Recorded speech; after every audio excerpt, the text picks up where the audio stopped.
द्रौपदी कैसे करती थी पांचों पांडवों के साथ संभोग, जानिए सच्चाई। नमस्कार दोस्तों, स्वागत है आप सभी दर्शकों का गोलू बुद्धा चैनल के माध्यम से। दोस्तों, आज की वीडियो बहुत ही रहस्यमय है।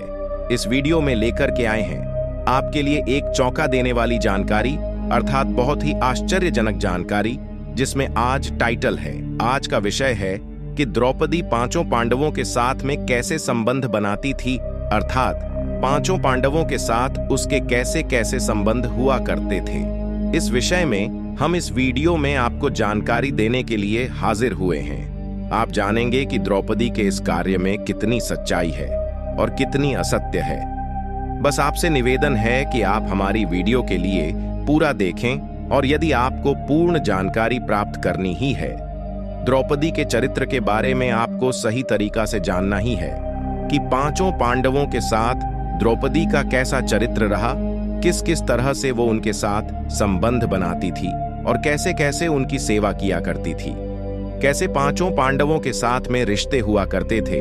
इन विषयों पर अगर आपको पूरी जानकारी हासिल करनी है तो हमारी वीडियो को पूरा ही देखना पड़ेगा, और जो भी हम आपको इस वीडियो में बताने के लिए जा रहे हैं वह सारी बातें इस वीडियो की आपको ध्यान से सुननी पड़ेगी। तभी आपको यह जानकारी मिल पाएगी कि द्रौपदी का पांच पांडवों के साथ क्या रिश्ता था, कैसा उसका चरित्र था। तो चलिए दोस्तों, बढ़ते हैं आगे। प्रिय दर्शकों, कहते हैं कि हमारे हिंदू धर्म में किसी भी स्त्री का एक से अधिक पति होना गलत माना जाता है, लेकिन फिर भी आज से कई वर्षों पहले द्वापर युग में यानी महाभारत युग में द्रौपदी ने 5 पतियों से विवाह किया था। ऐसे में सोचने वाली बात है कि आखिर उस समय ऐसी क्या मजबूरी आ पड़ी थी कि द्रौपदी को 5 पतियों से विवाह करना हुआ था। यानी द्रौपदी के लिए ऐसी क्या मजबूरी बन गई कि 5 पतियों के साथ करना पड़ा। और सबसे जरूरी, द्रौपदी ने अपने 5 पतियों के साथ पत्नी धर्म कैसे निभाया। मित्रों, क्या आप जानते हैं कि महाभारत में द्रौपदी के चीरहरण करने के बाद द्रौपदी के साथ कौरवों ने क्या किया था? और आप यह जानकर हैरान रह जाओगे, 5 पांडवों के अलावा द्रौपदी किसी और से भी प्रेम करती थी, जिसका नाम सुनकर के आप दंग रह जाओगे। और द्रौपदी ने क्यों दिया था? कुत्ते को इतना बड़ा श्राप जिसकी वजह से कुत्ते आज भी खुले में सहवास करते हैं। भाइयों, द्रौपदी से जुड़े ऐसे कई सवाल हैं जो उसके चरित्र पर प्रश्न चिन्ह लगाते हैं। अगर आप भी द्रौपदी के जीवन से जुड़े रहस्यों को जानना चाहते हैं तो बस आपसे यही चाहूंगा कि आप हमारी वीडियो के अंत तक साथ में बने रहे। अब यह वीडियो बड़ा ही इंटरेस्टिंग होने वाली है। दोस्तों, महाभारत के अनुसार द्रौपदी के जन्म से पहले द्रौपदी के पिता राजा दर्पद और गुरु द्रोणाचार्य के बीच एक घनघोर युद्ध हुआ था। इस युद्ध में गुरु द्रोणाचार्य ने राजा द्रुपद को हराकर उनके आधे राज्यों पर कब्जा जमा लिया था। युद्ध में हारे हुए राजा दर्पद ने गुरु द्रोणाचार्य से बदला लेने के लिए पुत्र प्राप्ति की इच्छा से एक बहुत बड़ा यज्ञ का आयोजन किया। उस वक्त यज्ञ की वेदी के मध्य भाग से एक पुत्र और एक अनंत सुंदरी कुमारी कन्या भी प्रकट हुई। उस कन्या के नेत्र कमल के समान थे, बाल घुंघराले थे और उसका रंग सांवला था। ब्राह्मणों ने जब उस दिव्य कन्या को देखा तो उन्होंने कहा कि यह कन्या रूपवान होने के साथ साथ कृष्ण की है, इसलिए इसका नाम कृष्णा होगा। मित्रों, द्रौपदी इसलिए भी द्रौपदी कहलाई क्योंकि उसका जन्म राजा द्रुपद की पुत्री के रूप में हुआ था। राजा द्रुपद के मन में द्रोणाचार्य के प्रति जबरदस्त नफरत की भावना थी, और अपनी इन्हीं नफरत के भाव को उन्होंने द्रौपदी के मन में भी बचपन से कूट कूट करके भर दिया। द्रौपदी भी राजा द्रुपद की तरह बदले की आग में जल रही थी और मन ही मन ऐसी तरकीब सोचती रहती थी जिससे वह अपने पिता के अपमान का बदला द्रोणाचार्य से ले सके। लेकिन द्रोणाचार्य हस्तराज के संरक्षण में थे। द्रोणाचार्य को नीचा दिखाने के लिए दर्पद को एक शक्तिशाली संगठन की जरूरत थी। इसलिए जब द्रौपदी विवाह के योग्य हुई तो राजा ने द्रौपदी के स्वयंवर का आयोजन किया। हालांकि कृष्ण जानते थे कि धर्म की स्थापना के लिए द्रौपदी का विवाह अर्जुन से होना जरूरी है, इसलिए द्रौपदी के स्वयंवर के पहले से ही वह राजा द्रुपद के यहाँ आकर के रहने लगी थी। कहा जाता है कि द्रौपदी की भगवान कृष्ण से काफी अच्छी मित्रता भी हो गई थी। यहाँ तक कि ही नहीं, द्रौपदी ने भगवान कृष्ण से विवाह करने की इच्छा भी व्यक्त की थी। जिस पर श्री कृष्ण ने यह कहते हुए मना कर दिया था कि वह सिर्फ ऐसी स्त्री से विवाह करेंगे जो उनके लक्ष्य के प्रति पूरी तरह समर्पित होगी, यानी धर्म की स्थापना के कार्य में उनका पूरी तरह से साथ देगी। उस स्त्री की कोई भी सैन्य या राजनीतिक मंशा नहीं होनी चाहिए, कहते हैं। उस वक्त भगवान श्री कृष्ण ने द्रौपदी को खुश करने के लिए यह भी कहा था कि तुम एक महान स्त्री हो, तुम्हारे जैसी महान स्त्री के मैं योग्य नहीं हूं। मित्रों, जब द्रौपदी के स्वयंवर का आयोजन हुआ तो उस वक्त पांचों पांडव यदुर, भीम, नकुल, अर्जुन और सहदेव ब्राह्मण भेष में वनवास काट रहे थे। वे अपनी मां के साथ एक गरीब कुर के घर में रह रहे थे और विषा पर ही जीवित थे। जिस दिन द्रौपदी का स्वयंवर था उस दिन भी पांचों पांडव ब्राह्मण के भेष में भिक्षा मांगने के लिए निकले हुए थे। तभी उन्हें कहीं द्रौपदी के स्वयंवर का पता चला। तब अर्जुन ने अपने भाइयों से स्वयंवर में भाग लेने की इच्छा जताई, जिसके बाद पांचों पांडव ब्राह्मण के भेष में ही स्वयंवर में पहुंच गए। यह स्वयंवर की शर्त के अनुसार जो भी धनुर्धर ऊपर घूमती कोई मछली की परछाई को नीचे पानी में देखकर उसकी आंख को भेज देगा, उसी के गले में माला डालकर द्रौपदी उससे विवाह करेगी। अर्जुन एक श्रेष्ठ धनुर्धर थे, इसलिए उन्होंने मछली की आंख को भेद करके स्वयंवर की शर्त को जीत लिया और द्रौपदी को अपनी पत्नी बनाकर उसे अपने साथ अपने आश्रम पर ले आई। दोस्तों, अब यहाँ आप में से बहुतों के मन में यह सवाल आ रहा होगा कि जब स्वयंवर में द्रौपदी को अर्जुन ने जीता था और द्रौपदी का विवाह अर्जुन से हुआ था, तो फिर वह पांडवों की पत्नी कैसे बनी? दोस्तों, दरअसल हुआ क्योंकि जब अर्जुन सहित बाकी पांडव द्रौपदी को लेकर आश्रम लौटे तो उस वक्त कुंती खाना बना रही थी। अर्जुन ने दरवाजे पर ही खड़े कुंती से कहा कि मां देखो हम क्या लाए हैं।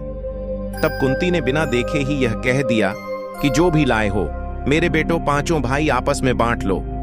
यहां कुंती की भी गलती नहीं थी मित्रों, क्योंकि रोजाना पांडव को दिन भर ब्याह करके जो कुछ भी मिलता उसे मैं अपनी मां कुंती के सामने लाकर रख देते थे, जिसे कुंती सभी में बराबर बांट देती थी।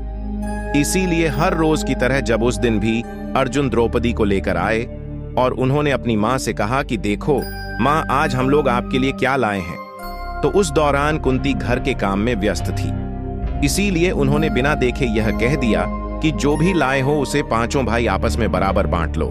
हालांकि अपनी मां की यह बात सुनकर कि सभी पांचों भाई संकेत में आ गए और जब कुंती ने भी एकदम शांति महसूस की तो उसने पीछे मुड़ करके देखा तो उससे भी भूल हो गई थी।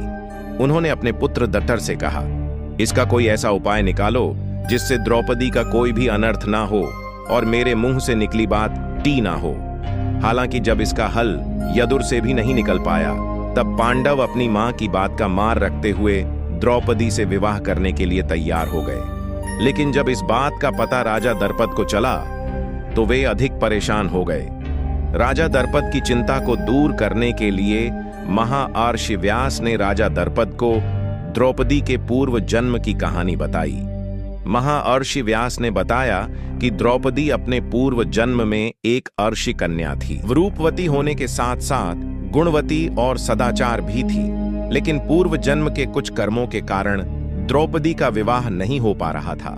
इसलिए द्रौपदी ने भगवान शिव की घोर तपस्या की और इस तपस्या से प्रसन्न होकर शिवजी ने द्रौपदी को मनचाहा वरदान मांगने के लिए कहा।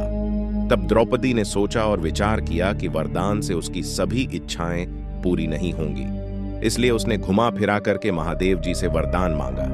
द्रौपदी ने महादेव जी से कहा कि हे प्रभु, मेरा विवाह किसी ऐसे व्यक्ति से हो जो धर्म का सबसे बड़ा झाता हो, जो सबसे अधिक बलवान हो, जो किसी विद्या में कौशल हो, जिसे नक्षत्रों का ज्ञान हो और जो सबसे अधिक सुंदर हो, रूपवान हो। द्रौपदी ने चालाकी दिखाते हुए यहाँ 5 वरदान को एक वरदान बनाकर मांग लिया। हालांकि महादेव द्रौपदी के मन की बात को समझ गई थी, लेकिन उन्होंने द्रौपदी को पहले ही मनचाहा वरदान देने का वचन दे दिया था। इसीलिए महादेव ने द्रौपदी से कहा कि तुम्हारी चालाकी को मैं भली भांति समझ चुका हूं, इसलिए अब तुम्हें अगले जन्म में एक नहीं बल्कि 5 पति मिलेंगे और तुम 5 पतियों की स्त्री बनोगी। यह सुनकर के द्रौपदी और ही चिंतित हो जाती है और महादेव से प्रार्थना करती है कि हे दीन बंधु, मैं आपकी कृपा से केवल एक पति चाहती हूं। इस पर शिवजी ने कहा, मेरा वरदान व्यर्थ नहीं जा सकता, इसलिए तुझे 5 पति प्राप्त होंगे। दोस्तों, यह सुनकर के द्रौपदी बड़ा परेशान होती है और सोचती है कि मैंने तो एक ही पति में यह सारे गुण मांगे थे, लेकिन यह क्या हुआ कि यह 5 गुणों के अलग अलग पति मिलेंगे। इसी बात से द्रौपदी बड़ा परेशान हो गई। दोस्तों, व्यास जी कहते हैं कि भगवान शिव के वरदान स्वरूप द्रौपदी को इस जन्म में 5 पति प्राप्त हुए हैं। इस कहानी को सुनने के बाद राजा दर्पद बेटी द्रौपदी का विवाह 5 पांडवों के साथ करने को राजी हो जाते हैं। हालांकि द्रौपदी अभी भी 5 पांडवों से विवाह करने को तैयार नहीं थी, लेकिन फिर द्रौपदी इस शर्त के साथ तैयार हो गई। उसने कहा कि 5 पांडव भाई आगे जाकर के जिस किसी से भी विवाह कर सकते हैं, लेकिन रानी का स्थान केवल द्रौपदी को ही मिलेगा। कहा जाता है कि द्रौपदी के इस शर्त को मानने के लिए पांडव तैयार हो गए थे, जिसके बाद सबसे पहले द्रौपदी का विवाह सबसे बड़े भाई यदुर के साथ किया गया। और उस रात द्रौपदी ने यदुर के साथ अपना पत्नी धर्म निभाया। उसके अगले दिन द्रौपदी का विवाह भीम के साथ हुआ। द्रौपदी ने भीम के साथ अपना पत्नी धर्म निभाया।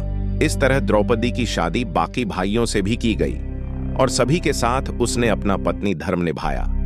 अब यहाँ सोचने वाली बात यह है कि जब द्रौपदी का विवाह सबसे पहले यस्टर से हुआ और द्रौपदी ने उसके साथ अपना पत्नी धर्म निभाया, तो फिर बाकी पांडव भाइयों के साथ द्रौपदी ने अपना पत्नी धर्म कैसे निभाया? तो दोस्तों, दरअसल द्रौपदी हर बार पत्नी धर्म निभाने में समर्थ थी, क्योंकि द्रौपदी को महाआश वेद व्यास से आजीवन कौमारी यानी कुमारेपन का आशीर्वाद मिला था। और इसलिए जब भी द्रौपदी पांडवों में से किसी एक भाई के साथ समय बिताने के बाद दूसरे भाई के पास जाती था, तो द्रौपदी वापस से कुंवारी हो जाती थी। कहते हैं 5 पांडव के विवाह के बाद एक दिन देवर्षि नारद 5 पांडवों से मिलने के लिए आए और पांडवों के भविष्य को लेकर के चिंता जताते हुए धर्मराज दटर से और अन्य 5 पांडवों से कहते कि द्रौपदी तुम 5 भाइयों की पत्नी है, इसलिए तुम लोगों को द्रौपदी को लेकर नियम बना लेना चाहिए कि कौन सा भाई कितने वक्त तक द्रौपदी के साथ समय व्यतीत करेगा।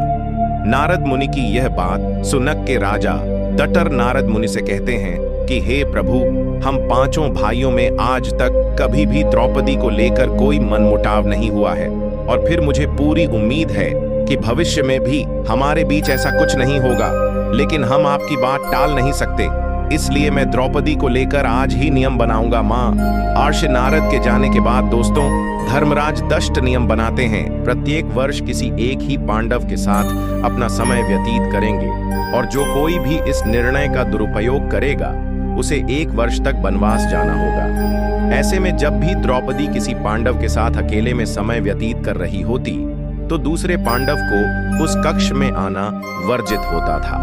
वही इसी दौरान एक ऐसी घटना घटित हो गई कि जिसके वजह से कुत्ते को यह श्राप मिला कि सहवास करते समय उसको पूरी दुनिया देखेगी। दरअसल पांडव ने नियम बनाया था मित्रों कि जब भी कोई एक पांडव द्रौपदी के कक्ष में जाया करता था, तो वह अपने द्वार पर पादुकाएं नुकाएं होती थी, वह दरवाजे पर उतार करके तभी द्रौपदी के कक्ष में जाता था, ताकि उनके और भाई पादुका को देख करके कक्ष में प्रवेश न करे। हालांकि एक बार जब अर्जुन अपनी पादुका प्रवेश द्वार के बाहर उतार करके द्रौपदी के साथ प्रेम प्रसंग में लीन थे, तभी द्वार पर एक कुत्ता आया और खेल खेल में उस कुत्ते ने अर्जुन की पादुका उठा ली और उसे लेकर वह पास के जंगल में जाकर उसके साथ खेलने लगा। इसी बीच भीम अपने कच्छ की ओर प्रस्थान कर रहे थे, तो उन्होंने देखा कि द्रौपदी के कच्छ के बाहर कोई पादुकाएं नोरू हंसी नहीं देखी थी। जो तुम यहाँ चले आए? तब भीम ने कहा कि हाँ, दरवाजे पर चरण पादुकाएं नोरू कर दिया। डरते हुए पास के जंगल में पहुंच गए। उन्होंने देखा कि एक कुत्ता अर्जुन की पादुका के साथ में खेल रहा है। ऐसे में द्रौपदी इस बात से बहुत ही लज्जित महसूस कर रही थी और इतनी क्रोधित हो गई कि ऐसे में उसने क्रोध में आकर के कुत्तों को श्राप दिया कि जैसे आज मुझे भीम ने सवास करते देखा है, ना उसी तरह तुम्हें सारी दुनिया सवास करते देखेगी। बस यही श्राप के चलते कुत्ते खुले में सहवास करते हैं। मित्रों, ऐसा भी बताया जाता है कि स्वर्ग यात्रा के दौरान जब द्रौपदी खाई में गिर जाती है, द्रौपदी की मृत्यु हो गई थी। तब भीम ने अपने बड़े भाई यटर से पूछा था कि द्रौपदी ने अपने जीवन में कभी कोई पाप नहीं किया, फिर हमारे साथ स्वर्ग क्यों नहीं जा सकी? जिसका जवाब देते हुए यटर भीम से कहते हैं कि ये द्रौपदी हम पांचों पांडव भाइयों में से सबसे ज्यादा प्यार अर्जुन से करती थी, जिसे उसने हमसे छुपा करके रखा था, और यही वजह है कि वह स्वर्ग तक नहीं जा सकी। परंतु मित्रों, बताया यह भी जाता है कि द्रौपदी ने कर्ण के प्रेम का रहस्य भी छुपाया था। बताया जाता है कि द्रौपदी जब वनवास का 12वां बरस काट रही थी तो एक दिन वह पांचों पांडवों के साथ जंगल से गुजर रही थी, जहां उन्होंने एक जामुन का वृक्ष देखा और जामुन के वृक्ष में जामुन का गुच्छा लटक रहा था। जामुन के गुच्छे को देखते ही द्रौपदी ने उसे तोड़ दिया। तभी वहां श्री कृष्ण प्रकट हो गए और उन्होंने द्रौपदी को बताया कि एक साधु अपने 12 वर्ष का उपवास खत्म करके उसे खाने वाला था। हे कृष्ण, तुम्हें साधु के श्राप का शिकार होना पड़ेगा। और इसी के साथ ही श्री कृष्ण ने यह भी कहा कि यदि जामुन के वृक्ष के नीचे जाकर के तुम अपने जीवन का एक ऐसा सत्य बोलोई जिसे तुमने सबसे छुपाया हो, तो उस पेड़ पर यह जामुन का गुच्छा पुनः वापस जाकर के लग जाएगा। पांचों पांडव के एक एक बार सत्य बोलने के बाद जब बारी आई द्रौपदी की, तो उन्होंने श्री कृष्ण को बताया कि मेरे पांचों पति मेरे ज्ञान इंद्रियों के समान है, लेकिन इतना शिक्षित होने के बावजूद मेरी वजह से मेरे पतियों को कितना कष्ट सहना पड़ा। जब ये सुनने के बाद भी जामुन के पेड़ पर वापस नहीं जाकर के लगा, तो श्री कृष्ण ने द्रौपदी से पुनः कहा कि तुम अब भी कुछ छुपा रही हो। तब द्रौपदी ने पांचों पांडवों और श्री कृष्ण को यह बताया कि जब मेरा विवाह नहीं हुआ था, तब पांचों पांडवों के अलावा एक ऐसा पुरुष भी था जिससे मैं पांचों पांडवों से भी अधिक प्रेम करती थी, और वह पुरुष कोई और नहीं था बल्कि अंगराज कर्ण था। केवल एक सूद पुत्र होने की वजह से मैंने उनसे विवाह नहीं किया। द्रौपदी का यह सच सुनते ही 5 पांडव काफी हैरान रह गए और श्री कृष्ण के वादे के अनुसार जामुन का गुच्छा वापस वृक्ष पर लग गया।